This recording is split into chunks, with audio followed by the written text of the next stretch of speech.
Assalamualaikum warahmatullahi wabarakatuh. Di kesempatan kali ini, saya akan berbagi kisah tentang romantika rumah tangga Sayyidah Aisyah dan Rasulullah Shallallahu Alaihi Wasallam. Sayyidah Aisyah radhiyallahu anha hidup bersama Nabi Muhammad Shallallahu Alaihi Wasallam kurang lebih 9 tahun hingga Nabi Shallallahu Alaihi Wasallam wafat. Mereka mengarungi bahtera rumah tangga dengan penuh keridhaan dan kasih sayang. Sayyidah Aisyah memiliki kedudukan dan keistimewaan tersendiri di hati Nabi Shallallahu Alaihi Wasallam. Ia juga begitu dicintai Nabi, sehingga sebagian sahabat menyebutnya dengan kekasih Rasulullah. Pada suatu kesempatan, Sayyidah Aisyah radhiyallahu anha pernah bertanya perihal bagaimana cinta Nabi kepadanya. Beliau menjawab, cintanya kepada Sayyidah Aisyah itu seperti simpul tali yang tidak pernah berubah. Atas hal itu, Nabi Muhammad Shallallahu Alaihi Wasallam meminta kepada para sahabatnya agar juga mencintai Sayyidah Aisyah dan tidak menyakitinya. Sayyidah Aisyah radhiyallahu anha dan Nabi Muhammad Shallallahu Alaihi Wasallam kerap kali bermanja-manjaan, baik melalui ucapan maupun tindakan. Misalnya, merujuk kemesraan Nabi bersama istri. Nabi seringkali memanggil Sayyidah Aisyah dengan panggilan sayang seperti Humairah, isim tazhir, bentuk kata yang bermakna sesuatu yang mungil untuk memanjakan dan menunjukkan kecintaan. Humairah berasal dari kata hamro yang berarti putih kemerah-merahan. Nabi terkadang juga menyapa Sayyidah Aisyah dengan Aishi dengan gaya bahasa tarhim, membuang huruf terakhir untuk menunjukkan kemanjaan dan kesayangan. Ketika istrinya tersebut marah, Nabi mencubit hidungnya dan memanggilnya dengan Uwais atau panggilan kecil Sayyidah Aisyah. Dalam suatu hadis riwayat Bukhari, Muslim, dan Ibnu Hibban, Nabi juga pernah mencium Sayyidah Aisyah, padahal keduanya tengah berpuasa di siang hari bulan Ramadan. Sayyidah Aisyah radhiyallahu anha juga sering mengajak Nabi Muhammad Shallallahu Alaihi Wasallam bermain-main. Teman-temannya didatangkan ke rumah untuk bermain bersama.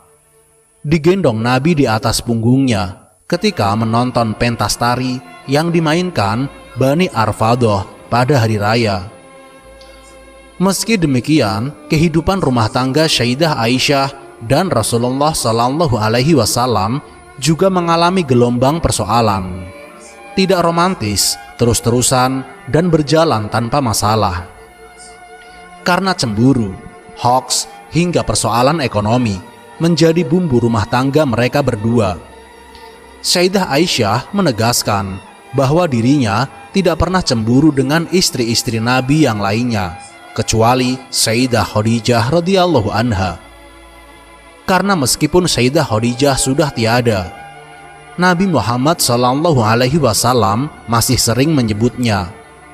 Beliau juga selalu bersemangat ketika bertemu dengan sahabat atau benda yang pernah dikenakan Sayyidah Khadijah.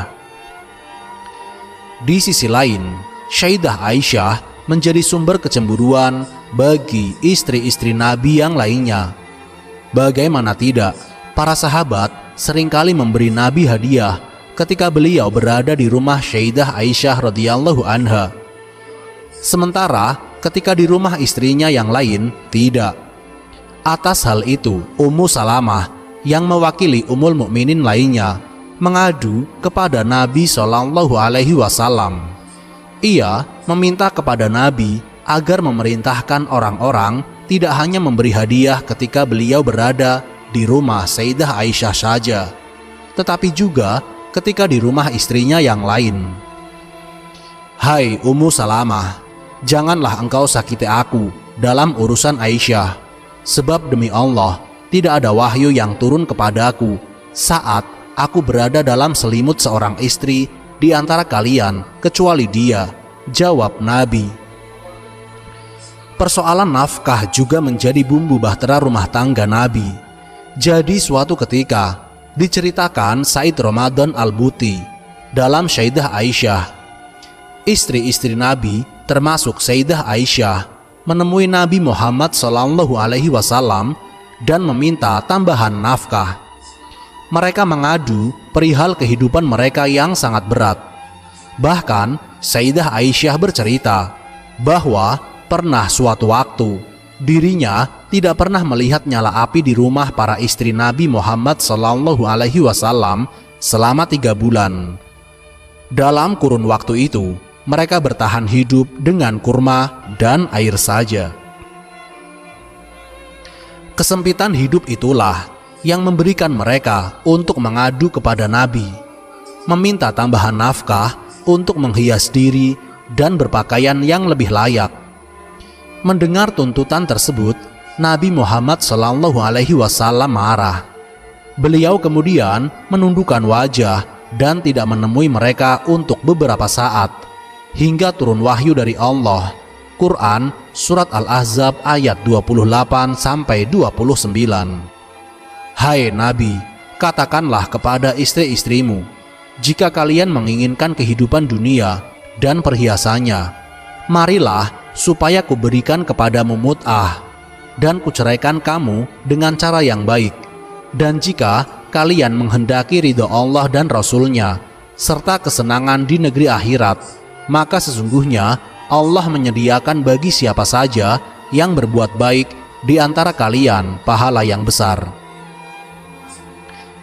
Nabi Muhammad SAW langsung mengumpulkan istri-istrinya dan membacakan ayat tersebut. Mereka disuruh memilih hidup sederhana bersama beliau atau diceraikan secara baik-baik agar mereka memperoleh nafkah yang lebih banyak. Sebetulnya Rasulullah SAW memberi waktu kepada para istrinya untuk memikirkan dan memutuskan akan hal itu. Namun Sayyidah Aisyah tanpa ragu dan pikir panjang langsung memilih yang pertama, yakni tetap hidup bersama Rasulullah SAW. Keputusan ini kemudian diikuti istri Nabi yang lainnya. Fitnah atau kabar bohong juga pernah mengganggu kehidupan rumah tangga Sayyidah Aisyah dan Rasulullah SAW. Pernah dikisahkan, sepulang dari Bani Mustalik, pasukan umat Islam berhenti di suatu wilayah beberapa kilometer dari kota Madinah untuk beristirahat.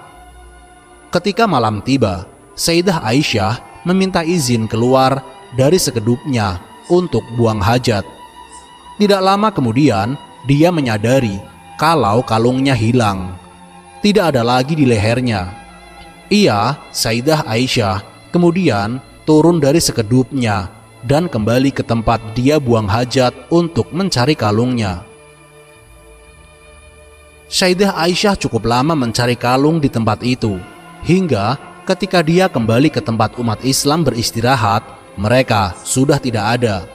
Mereka sudah melanjutkan perjalanan tanpa menyadari bahwa Sayyidah Aisyah tidak ada di sekedupnya. Ia menunggu hingga kemudian ketiduran. Menjelang waktu subuh, Safwan bin Mu'attal yang bertugas sebagai petugas penyapu bertugas memungut barang-barang pasukan umat Islam yang kececer dan jatuh, menemukan Sayyidah Aisyah. Singkat cerita, Safwan mengantar Sayyidah Aisyah hingga bertemu dengan rombongan pasukan umat Islam yang baru saja memasuki kota Madinah. Kejadian ini dimanfaatkan betul oleh musuh-musuh Nabi Muhammad SAW, kaum munafikun. Mereka menuduh Sayyidah Aisyah yang datang terlambat dan tidak bersama rombongan pasukan umat Islam telah melakukan perselingkuhan dengan Safwan. Salah seorang yang paling getol menghembuskan kabar dusta tersebut adalah Abdullah bin Ubay bin Salul. Hal itu cukup mengganggu kehidupan rumah tangga Sayyidah Aisyah dengan Rasulullah SAW. Tidak seperti biasanya, Rasulullah Shallallahu Alaihi Wasallam bersikap dingin kepada Sayyidah Aisyah setelah kabar dusta tersebut tersebar luas. Bahkan Rasulullah Shallallahu Alaihi Wasallam sampai mengumpulkan para sahabatnya untuk mendiskusikan apa dan bagaimana seharusnya beliau menghadapi hal itu. Sebulan berlalu, Allah membela dan menyucikan Sayyidah Aisyah dari segala tuduhan yang tidak benar tersebut dengan menurunkan Quran Surat An-Nur ayat 11 hingga 21. Barangkali ini merupakan salah satu kisah paling masyhur terkait dengan Sayyidah Aisyah. Wallahu a'lam bishawab.